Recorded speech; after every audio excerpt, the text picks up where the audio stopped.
Hey guys, welcome back. So recently we did a video on how sugar affects your body.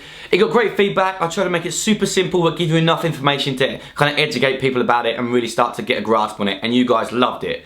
So I decided to do a new video today on another quite important subject, which is very misconceived by a lot of people, and this is about cholesterol, saturated fat, and it's going to spin off into some little subjects from there. Okay, so let's keep it super simple. What is saturated fat? As you know, you've got different types of fat. You've got trans fat, which is horrendous for you, monounsaturated fat, polyunsaturated fat, and saturated fat. Saturated fat tends to be solid at room temperature, okay? It's normally found from animal produce, so things like eggs and meats and poultry and stuff like that, right? So we've all grown up and been taught that saturated fat is bad for us, and I don't feel this is the case, and neither do a lot of other people.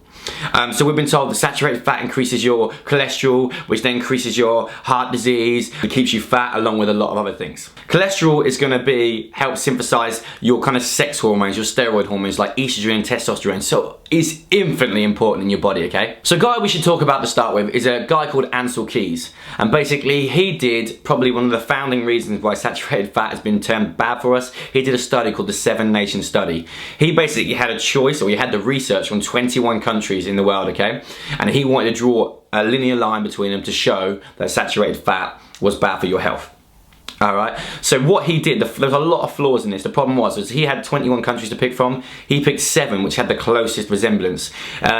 He didn't really account for exercise, for smoking, for sugar consumption, and most importantly, in my opinion, he didn't pick some of the populations which had a very high saturated fat diet but had the least risk of heart disease. Alright, these are like the Maasai tribe in Kenya, the Inuits in the Antarctic, and the Polynesians, is that how you say it? I'm a bit rubbish with my geography. So Ancel Keys' work in the 7-country study basically created the food pyramid. You've probably all heard of the food pyramid before. So what this was done in the 90s, the one that I'm talking about at the moment, and basically they create a pyramid of foods you should eat the most of to foods you should eat the least of. So at the bottom was the most, and that was 6 to 11 servings of pastas and rice and complex carbohydrates, which, as we know from our previous sugar video, is not going to be very good for your blood sugar levels and thus take advantage of insulin and your body composition. And as a result of Americans basically taking hold of the food pyramid, I think their calories from saturated fat dropped from 40% to 30%, so they had a 10% drop. But obesity went higher,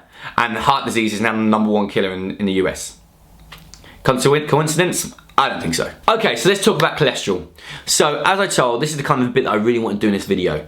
Cholesterol basically is super important. As we said, it helps produce bile for digestion of foods. It lines your cell linings. It helps create vitamin D, which is in the process of sunlight, vitamin D3, which is going to help with things like seasonal affective disorder. It also, I think I've already said that, creates your steroid hormones, things like estrogen and testosterone, which is so damn important.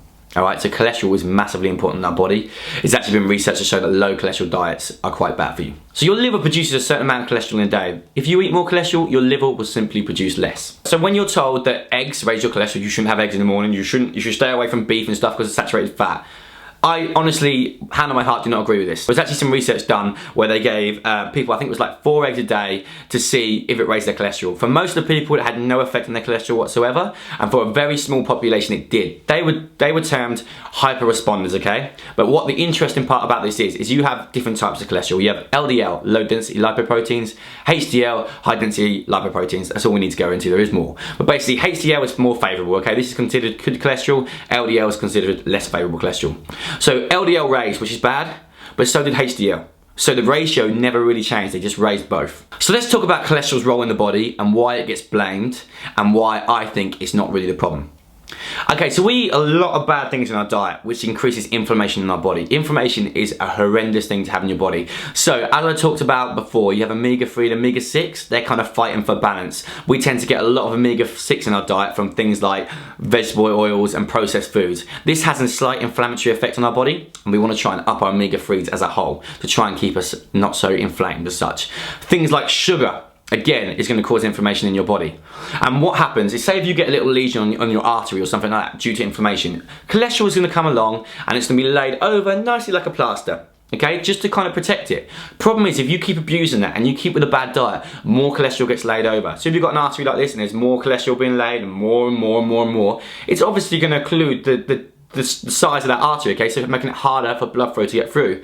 And this is called atherosclerosis. And a big problem is if that cholesterol then breaks off and travels to a part where the artery or the vein or whatever it may be going through is smaller, it's going to block it off. And this is when you're going to have problems like strokes and heart attacks, which in my head would say avoid inflammation and you're not going to have the problem. Okay, so things like sugars, abusing your sugars, lots of omega-6 in the diet, and other things that cause inflammation in your body. If you've got problems with gluten and wheat and you're getting inflammation in your gut, don't eat it.